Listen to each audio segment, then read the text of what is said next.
Hello guys, હવે અમે ફરતા ફરતા હવે આટલા આવી જઈએ અને જો આ જ્યોત્સનાબેન, સુહાની બધા ફરીશી અને અડધા તો પાછળ ફરી બધો ઓબળા બોબળા વેણી અમે ફરતા ફરતા આટલા ભૂખા જંગલમાંથી છૂટો પડી ગયો. જંગલમાં મમ્મીએ ફરવા આવ્યા. આજે તો મમ્મી માથું દુખતું મમ્મી ના પાડતી હતી પણ અમે હારું પાણી લાવીએ. અને જુઓ આપણું સ્વાગત છે. આ પાછળ બે જણા જો ગાઈસ આવું કોઈક લોકેશન હા. આ પેલું સૂર્ય નમસ્કાર નું બન્યું હોય નવું મસ્ત દાવ કરવા માટેનું શીખવા માટે દાવ કરવા જઈ છે. હો ગાઈસ આ કેટલું બધું મસ્ત. આ બધા ઓબળા ઉગ્યા હી. આ ભોલો ચેવો દોડો.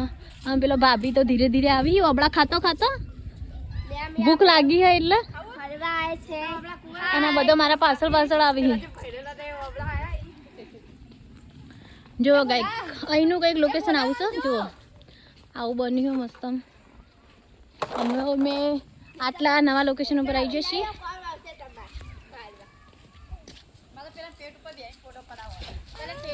આ યોગાસન આ બધું દાવ કરવાનું છે. જો મારા ભાઈ તો પહોંચી જશે દાવ કરવા માટે.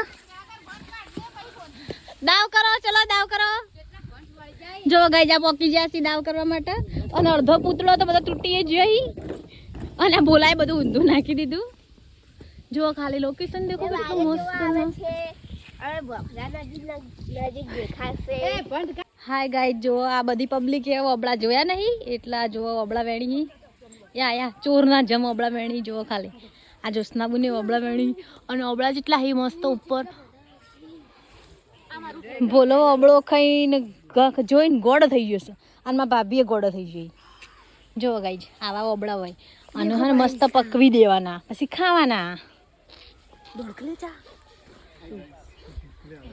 અને મારા ભાઈ થાકી ગયો છે એને હે કમરમાં દર્દ હે થોડા દર્દ હે એટલે હે બેસી ગયો.